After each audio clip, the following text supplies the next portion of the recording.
Welcome back to the channel. Today we're diving into the world of personal finance with one of the most popular books on the subject, Rich Dad, Poor Dad by Robert Kiyosaki. Ready to challenge everything you thought you knew about money? Let's get started.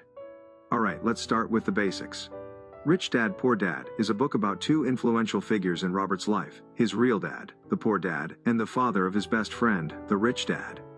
These two dads had very different attitudes towards money and investing, and their contrasting philosophies form the core of this book. First up, let's talk about the poor dad. This is Robert's biological father, a highly educated man who believes in the traditional path to success. Go to school, get good grades, and find a secure job. Sounds familiar, right? Poor Dad's motto was work hard, save money, avoid debt, and live within your means. Now, let's switch gears to the rich dad. This is Robert's friend's father, a businessman with a very different approach. Rich Dad didn't have a college degree, but he had a PhD in street smarts, his motto. Make money work for you, invest in assets, and always look for opportunities. He believed in financial education and the power of entrepreneurship. So, what did Robert learn from these two contrasting perspectives?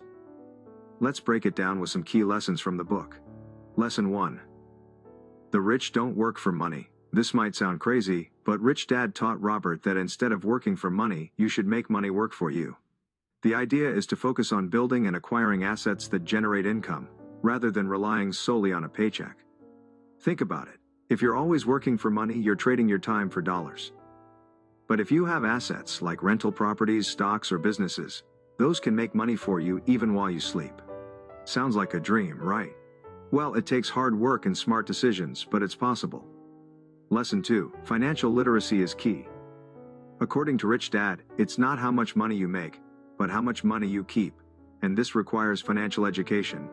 You need to understand concepts like assets, liabilities, income, expenses, and how to read financial statements.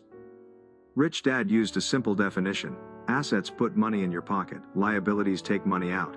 Your house, for example, might seem like an asset, but if it's costing you money every month, it's actually a liability. Ouch, right? Lesson 3. Mind your own business. This doesn't mean start a business, but rather, focus on building your asset column. Keep your day job, but start acquiring assets that will generate income for you. This could be anything from real estate to stocks to intellectual property. Lesson 4. The history of taxes and the power of corporations. Rich Dad taught Robert that corporations are powerful tools for wealth creation. They offer tax advantages and can protect your personal assets. Learning how to use them can give you a significant financial edge. Lesson 5. The rich invent money. The wealthy are not afraid to think creatively and take calculated risks. They create opportunities and invest in them. This lesson is all about having the mindset to see opportunities where others see obstacles. Lesson 6. Work to learn, don't work for money. Rich Dad encouraged Robert to take jobs that would teach him skills rather than jobs that paid well. The skills you learn, such as sales, marketing, and investing, are what ultimately make you rich. Now, let's address some of the critiques. Some people argue that Kiyosaki oversimplifies things, or that his advice is risky. And yes, not everyone can or should quit their job to become an entrepreneur. But the core message, financial education and the power of investing, remains valuable. So, what's the takeaway? Rich Dad, Poor Dad isn't a step-by-step guide to wealth. Instead, it's a shift in mindset. It's about thinking differently about money, questioning conventional wisdom, and taking control of your financial future. Alright, financial adventurers, that's a wrap on Rich Dad, Poor Dad. If you enjoyed this breakdown and want to see more, don't forget to like, subscribe, and hit that notification bell. And if you've read the book, share your thoughts in the comments below. What's your favorite lesson from Rich Dad? Thanks for watching, and remember, invest in your mind, it's your greatest asset.